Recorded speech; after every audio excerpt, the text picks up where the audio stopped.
Hi, I'm Pattum from freefincal. Let's talk about Axis Nifty 100 Index Fund today. The fund was launched in October 2019, so we don't have much of a history to talk about. But the fund has a decent AUM of 760 crores. This 760 crores is the ninth highest in terms of the index funds. Of course, UTI Nifty is the highest with 7,000 crores. It's still one order of magnitude higher, but still, if you look at these, this list, Axis is the ninth, and because it has got the least AUM, there's a big jump. You can see UTI Nifty 200 has got about twice the AUM of Axis Nifty 100. But because it has got the least AUM, it is also the least expensive, and that's a standard AMC trick. You can see that everywhere. Whenever the AUM is less, they will always keep the expense ratio low. They will invite the AUM. Once the AUM comes after a decent amount, they will jack it up, and everybody has done it. Even in the index funds, we have seen this kind of TR increase. Even a doubling of the expense ratio has been seen. So that's not much to shout about, but as a fact that it is among the top 9 index funds, it has got the lowest AUM. As a fact, that is true for now. Now, of course, you can see here UTI 200 Momentum 30 has got a TR of 0.42%. I mean, this is not justified, because all they are doing is basically tracking an index, and I don't see why you need to charge extra for it. But they just do it because of the word momentum, and people come in. That's how it is. That's how this game is played. Now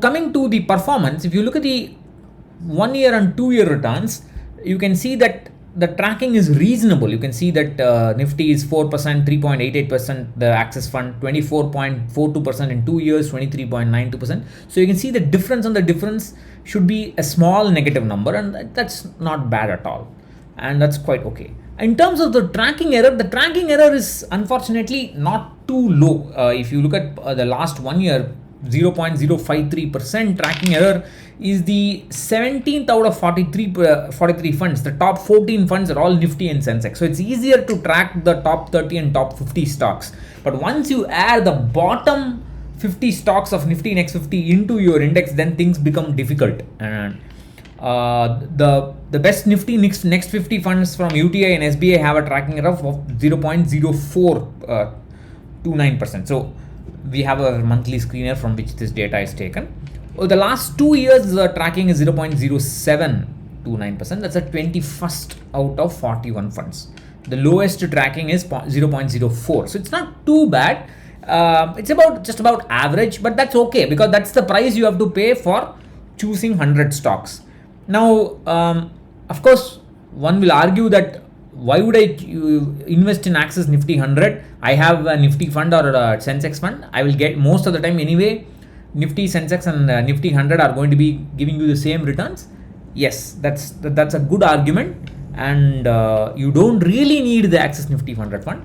But sometimes that bottom stocks of the Axis Nifty 100 might wag its tail, and sometimes it may give you a little bit extra return, but it depends on the expense ratio and so on. So buying a Nifty 100 index fund is like buying 75% of about 75 to 80% of Nifty 50, and the remaining 25 to 20% of Nifty Next 50. So if you want such a mix and don't want the hassle of extra taxes because of switching out of individual funds and so on, or rebalancing between Nifty and Nifty Next 50, of course that's not technically necessary, but just in case you don't want that hassle of 2 index funds, an Axis Nifty 100 index fund is not a bad buy. It's not the best in terms of tracking error, but well, it's got a reasonable expense ratio, and it's not a terrible fund to buy.